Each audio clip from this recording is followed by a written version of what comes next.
call hang up. Thank Hello, you how for are you? using Global Tel Link. Hello. Hello, how you doing today? I'm good. How are you? Everything is good. Everything is good. So I want to welcome you to the Vibe with John Vito show.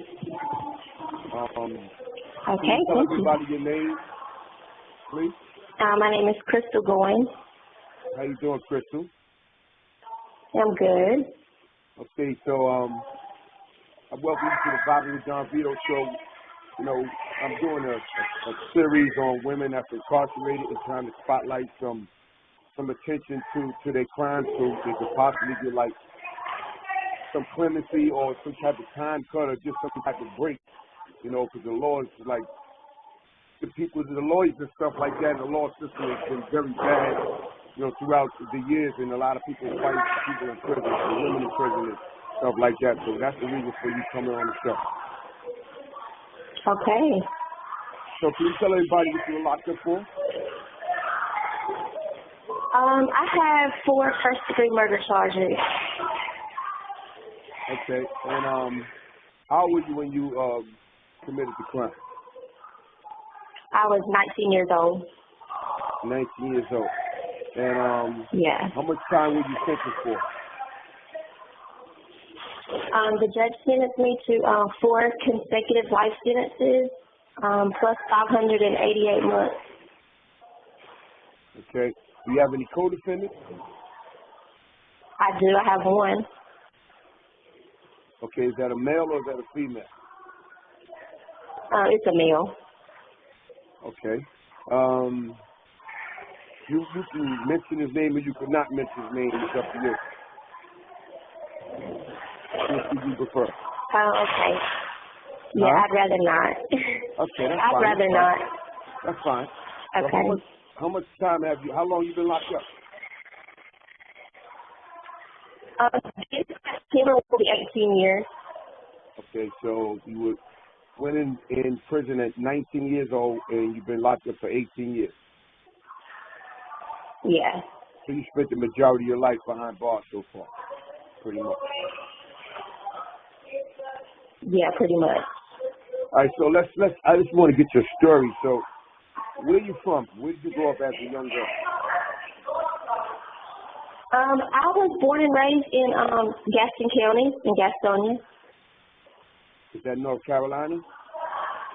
Yeah, that's North Carolina. Okay, and what type of town is that? Is it like interracial type of town? Is it a lot of blacks, a lot of whites? What type of town is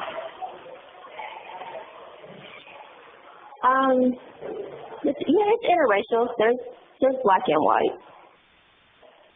Okay. So, how was it when you were a young girl, your family life and stuff like that?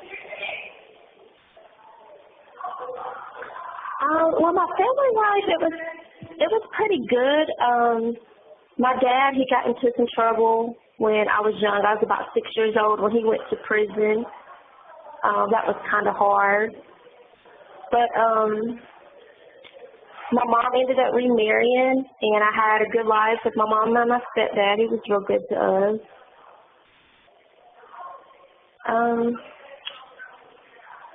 There was some times whenever I would live with my grandmother, and I had an uncle who was an alcoholic. Sometimes my granddad was an alcoholic. I had to take care of him sometimes. I ended up, I became a mom. I got pregnant at 14, so I became a mom like 2 weeks after I turned 15. So, I had support from my mom and my stepdad, but that was still kind of hard raising a kid. School was pretty good. Like, I did real good in school until I got to junior high. 20 years old, I started acting up maybe a little bit. I started smoking weed and drinking, skipping school. I ended up dropping out in the 9th grade. That's whenever I had my daughter. I guess I had a pretty good life other than the whole drinking and partying thing and becoming a mom at a young age. Okay. So it's you could say it's pretty normal kind of life, correct? Yeah, it was, yeah, pretty normal. Yeah. So how did you start getting into trouble and stuff like that, or what got you in trouble? What happened? Well, actually, this was my first time ever being in trouble. But when I turned 18, I ended up, I left my little girl's father. He was addicted to drugs, and he was addicted to harder drugs. I like to smoke marijuana. But I ended up leaving him, and I went back home to my mom, and I would do the whole work and take care of my daughter during the week. My mom would babysit on the weekends, and she would let me go out because she knew I really didn't have my teenage years. I guess you could say they were kind of taken from me. But I ended up meeting my co-defendant, and we got into a relationship. And I think the lifestyle, it being so much different, like when I was with my child's father, I guess you could say we struggled because of his drug addiction. But when I ended up meeting my co-defendant, he sold drugs. So the lifestyle was different for me, and it was like I wasn't used to having what I wanted and having what I needed at all times. So I don't know, I guess a part of me became loyal to him because of the lifestyle he provided for me. And whenever the time came when he came up with this idea to, rob somebody, even though I tried to talk about it a bit, I still, at the end of the day, by me being loyal to him, I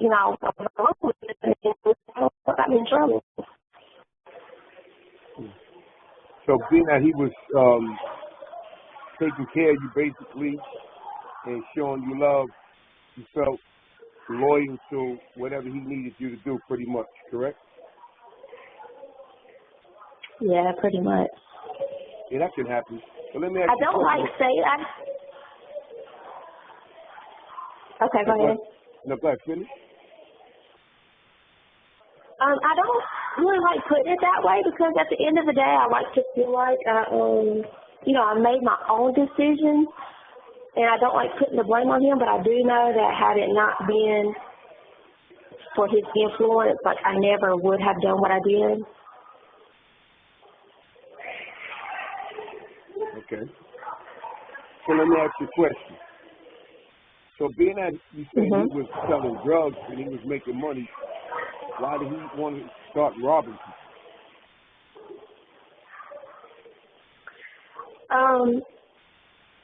That part I never understood. The only thing I can blame it on is my co-defendant was a very greedy person. He was very greedy. And no money was enough money. So that's what made him start robbing people also.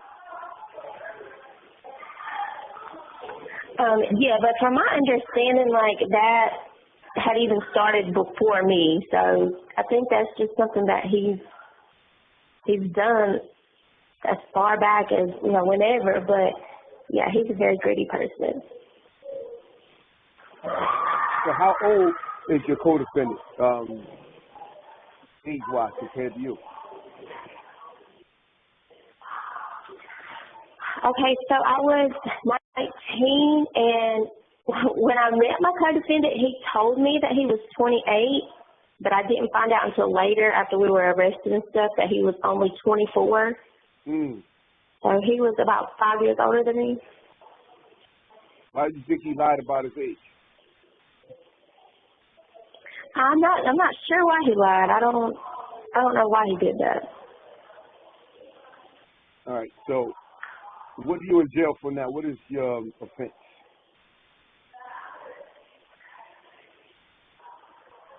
I am incarcerated for 4 first-degree murders, robbery with a dangerous weapon, conspiracy to murder, and conspiracy to robbery. Okay, so can you walk me through it? How did it start? What led up to that? of what led up to my crime happening. Yeah. Okay. So my boyfriend, or my co-defendant, was at this house. He was selling drugs at this house, and he had ended up meeting this guy. And the guy had told him that he could introduce him to someone who he could get basically more quantity for a lesser price.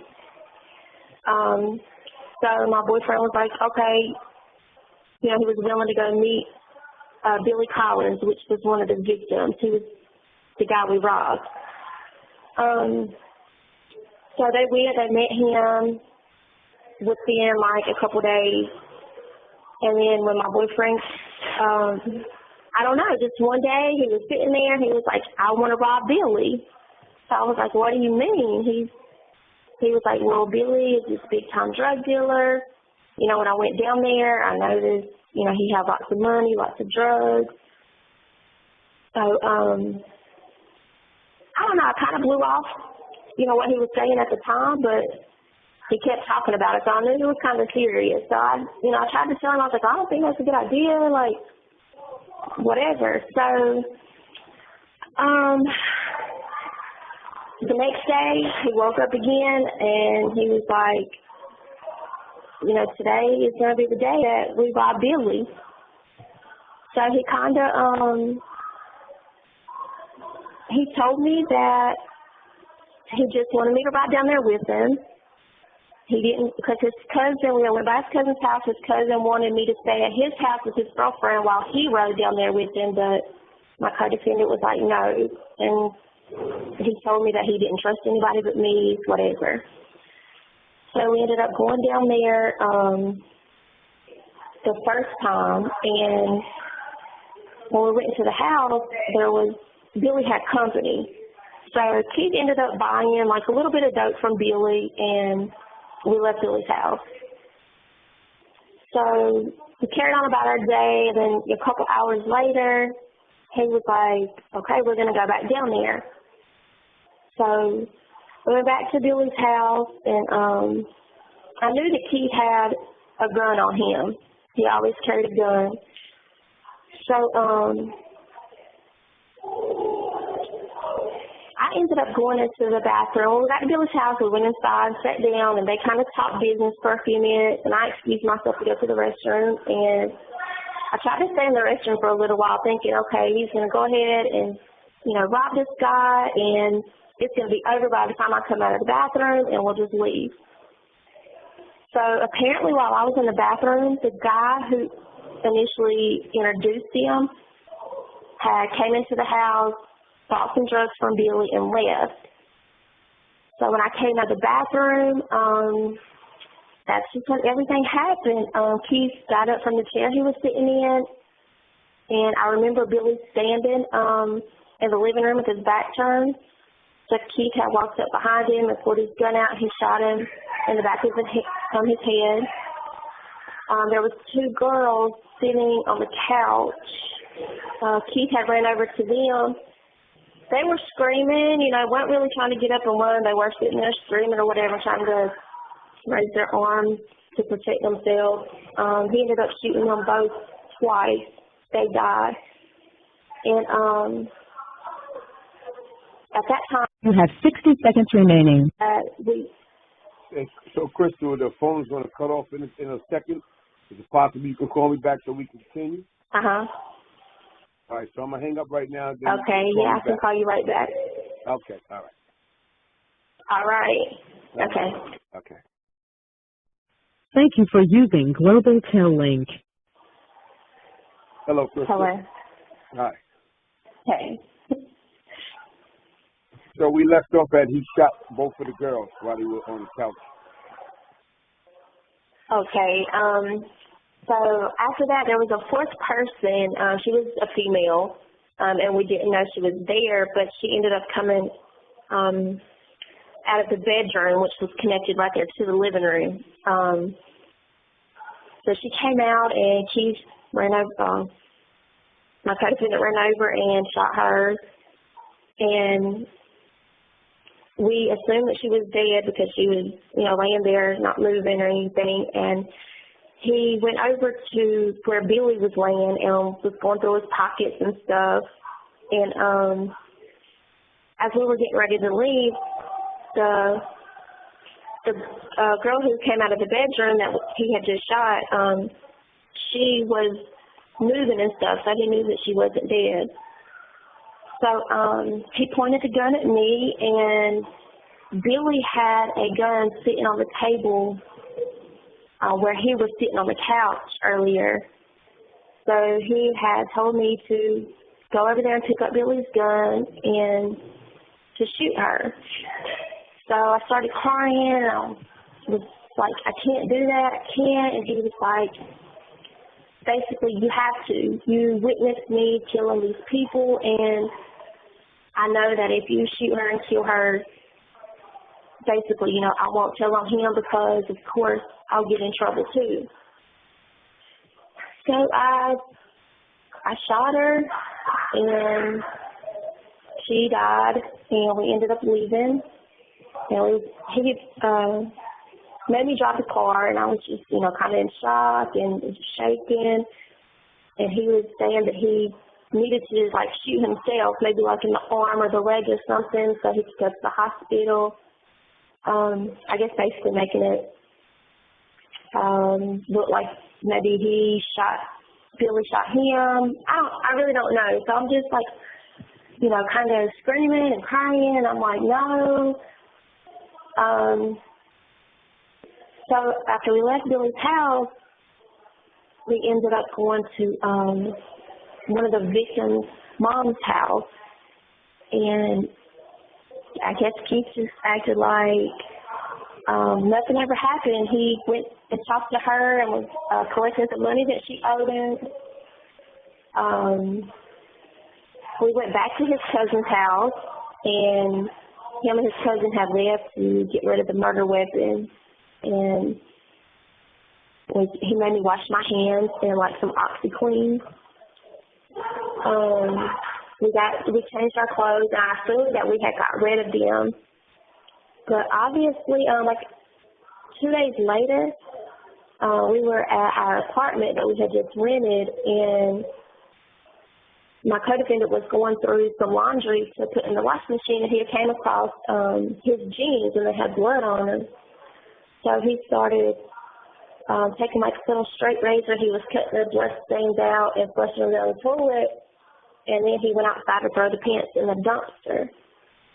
So just a few minutes later, after he got back to the apartment, our apartment was just surrounded by the police.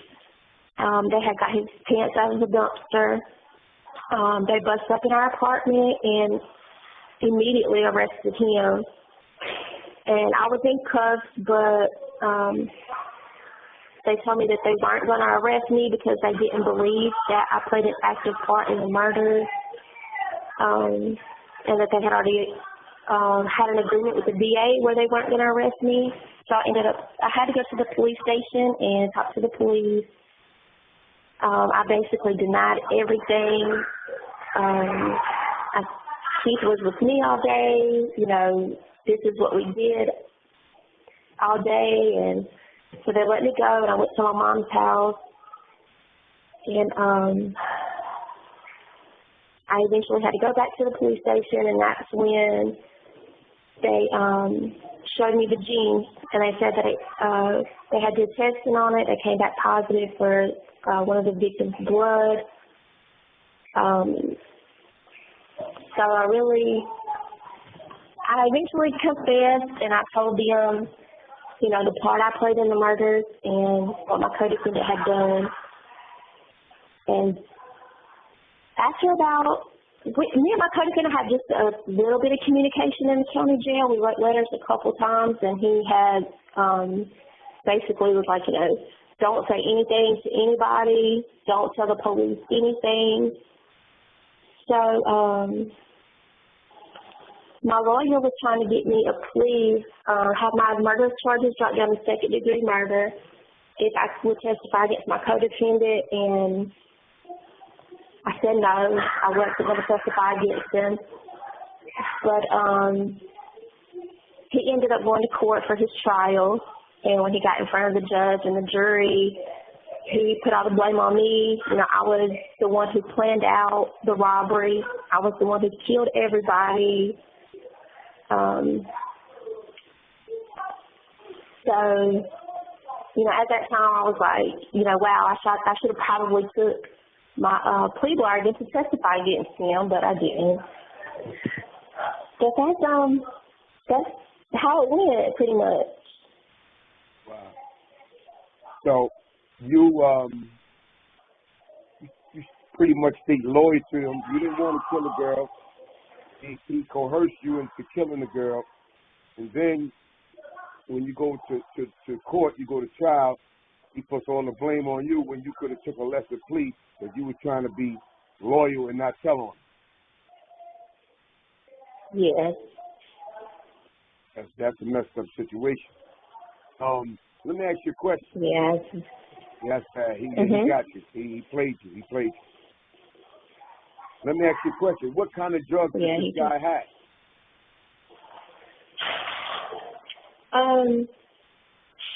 The guy Billy, who my co-defendant Ross. Yes. He had powder cocaine. Okay. And my co-defendant was buying it from him, you know, cooking it or whatever. Was he a Caucasian man?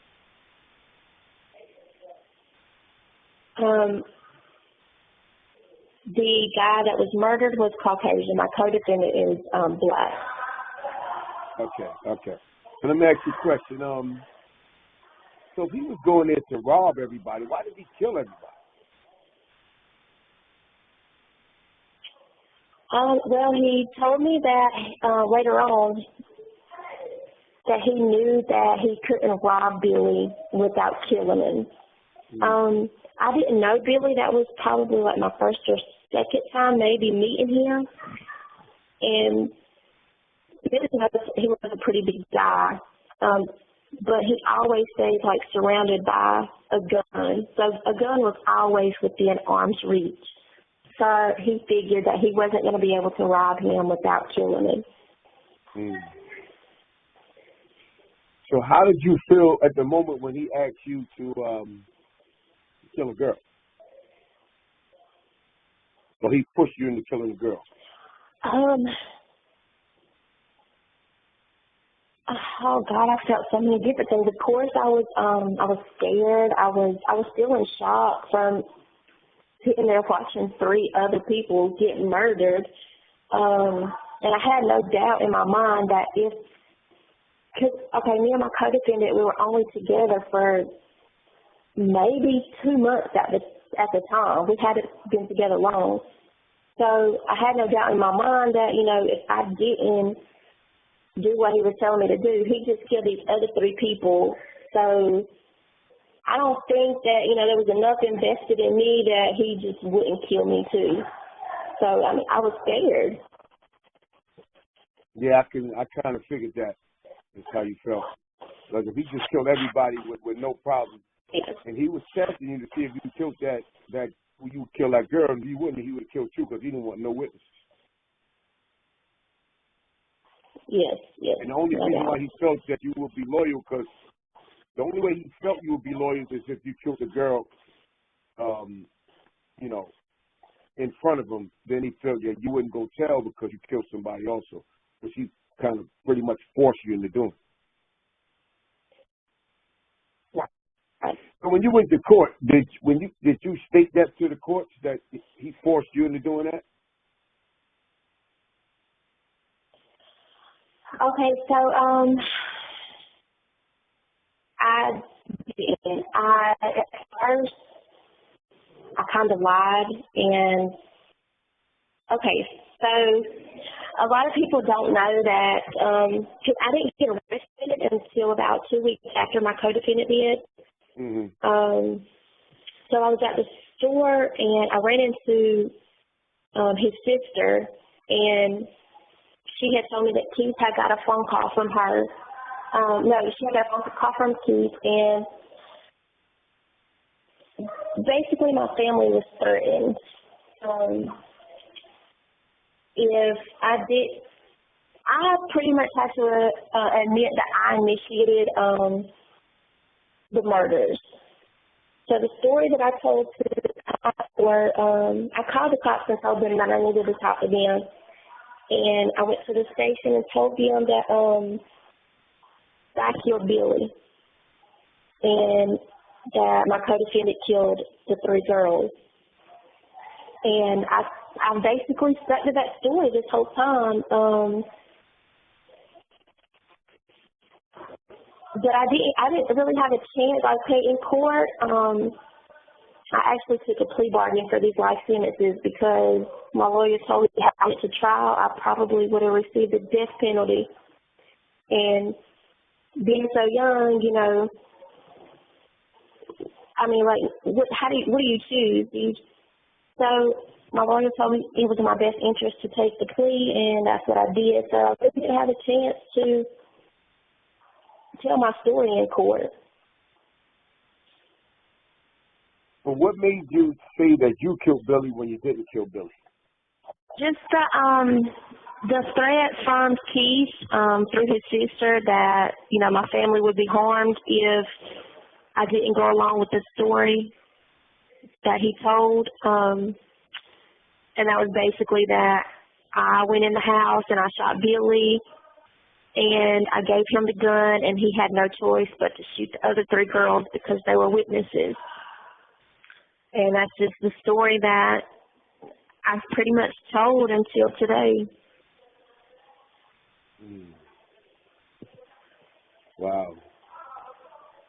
So yeah, he just flipped everything on you pretty much, huh? Yeah, he definitely did. When was the last time you heard from your co-defendant?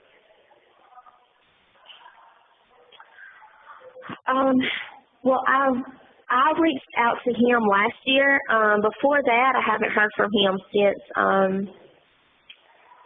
I want to say maybe 2003, 2004, like right after we were arrested.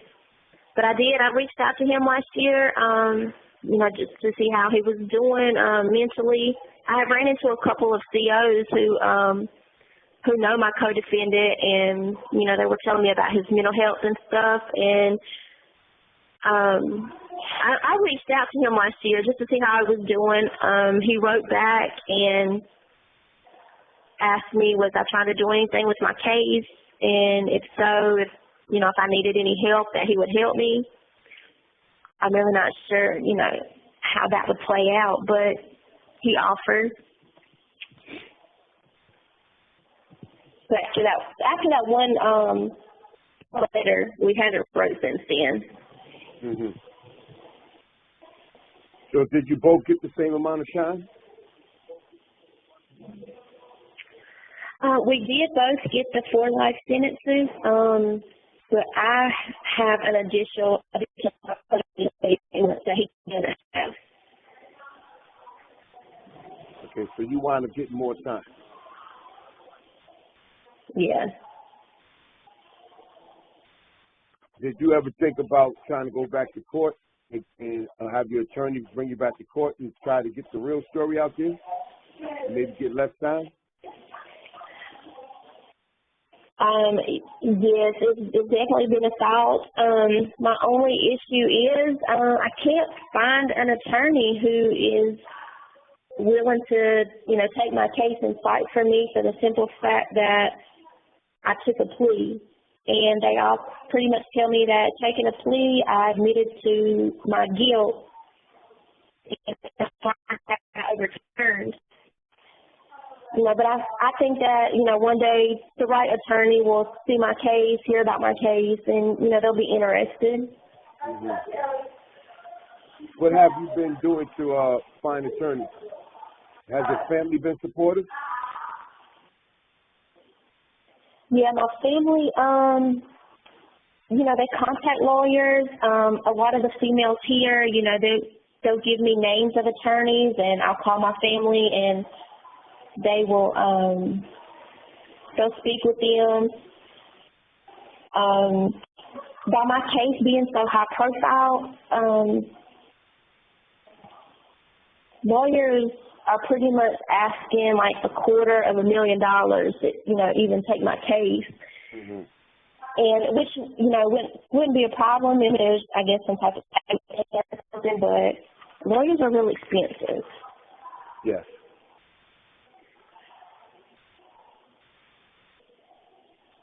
So how are you now? How am I now? Now, how old are you? Oh, how old am I? I'm 37. 37. Okay. Yeah. And your mom and your family come to visit you often? Yes, they do, but the prison has, we haven't had visitation in probably about a year now since the whole, coronavirus pandemic. Yes. But they, before then, yes, they come and visit on a regular. We talk on the phone on a regular. Is your mom and your pop still alive? My mom is still alive. My father is deceased. My dad passed away in 2007. So who raised your daughter? Where's your daughter at? My mom and my stepdad pretty much raised her. She's 22 now. She's out on her own. She's got 2 kids. She's got a fiance, so she's doing her thing. But my mom and my stepdad pretty much raised her. So how are you and your daughter relationship? Me and my daughter got a relationship. Even when she was younger, like as far as her losing her virginity, the first time she smoked weed, like I'm the first person that she confides in about, her secrets or whatever. But we have a great relationship. Good. And she wishes you were home, doesn't she? Yes, she does. Especially now that she has 2 kids. Yeah, she knows how bad I want to be there to help her with my grandbabies. All right. So what it sounds like to me, you need to keep on the search for getting some type of attorney to listen to your case, because obviously you killed someone and you got to do some time, but you shouldn't have to be doing all the time that you've been sentenced for. You took the time for this guy, then he flipped on you, and that's not a good thing, so you got to keep fighting for that, because the time that you got in, if you win it, and, probably have to do some more time, you'll be able to come home and get your freedom back and spend time with your family, Yes, definitely. So that's what you should be pushing for. But this interview, when I finish the interview and when we put it up and stuff like that, it's going to gain some attention to your case. So hopefully with an attorney or someone that knows an attorney, take interest in your case, and you might get some help. Yeah, that'd be great. That's my goal.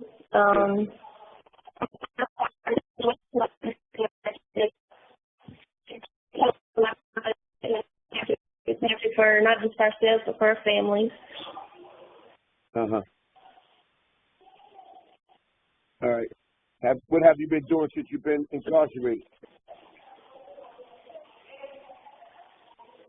I have, I got my GED when I first got to prison. I've taken a couple classes, cosmetology, the dental lab. I took a horticulture class. I've taken a few classes and I've gotten a few certificates since I've been here. Mm-hmm. I've maintained a job throughout my sentence. Okay. All that's positive. That's good stuff. Very good stuff. Yeah. But these are things they're going to look at also, you know, like if you were to get released or you got your time cut, what kind of citizen would you be a productive citizen in society? Yes. Yes. Yeah. Well, I'm thinking about your story. I'm like, wow, you know, and this guy just pretty much ruined your life. Yeah, pretty much in such a short amount of time. Yes, yes. I mean, he helped you, and that's how he lured you in, and then he hurt you right after that. Yeah. So you said he would be willing to help you do what? I try not to hold it. I really don't. He wasn't specific, like, you know, I don't know. He said that if I needed help, to let him know.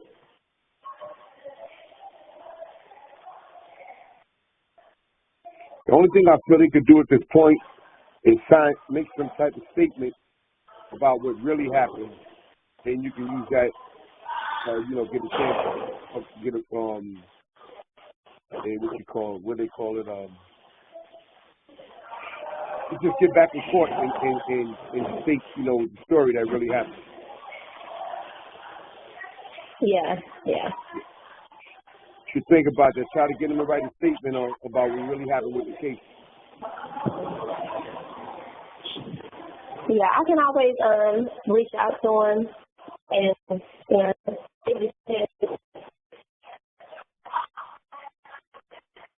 Well, let's think about it. The amount of time that he got.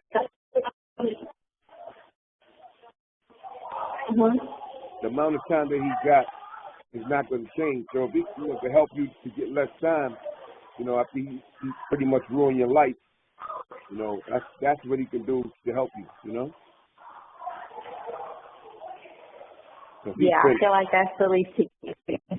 That's the least he can do, right? Yes.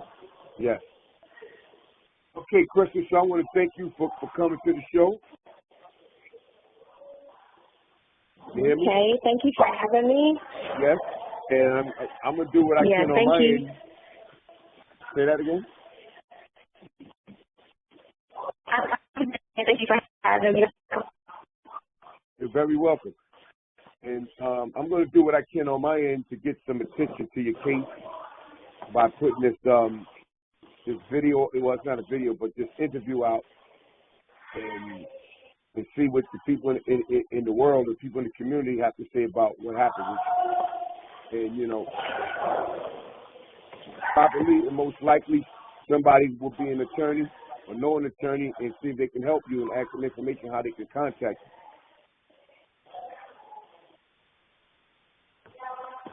Okay, that's great. I appreciate that. Yes, yes, you're welcome. And on the other end, I think you should try to pursue that, get him to write a statement about what really happened, and just keep trying to find a lawyer. Somebody's going to take on your case because, you know, you've been used, you know. You shot the gun, yes, but you've been used. Yeah. You know, you've been used, you were scared, and then he threatened your family once you got in. A whole lot of things that he did to use you and to scare you. Yeah. You deserve some time, but you don't deserve that amount. You know? Yes, and I'm more than okay doing. I mean, I'm okay with doing my time. I know that, you know, what I did was wrong and I deserve to do some time, but I don't feel like I deserve to do what the judge sentenced me to. And you see what you just said to me? That's what you need to stay focused on. That right there is what you need to stay focused on. Yeah. Don't even think about anything else. That statement that you just made is what's going to be your drive and your push to get less time. Okay. All right. So I want to thank you for coming to the show. I'm going to be in touch, and once this interview is You have 60 seconds remaining. once this interview is finalized and finished, I'll be in touch with you, and I'll let you know. This way, you know, you can listen to it on our channel, on the YouTube channel. And you can have your family listen to it and they can share it and move it around for you.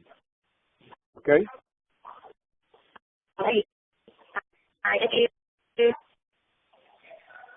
All right, so you have a nice day, and I'll be in touch. You have 30 seconds remaining. All right, Crystal?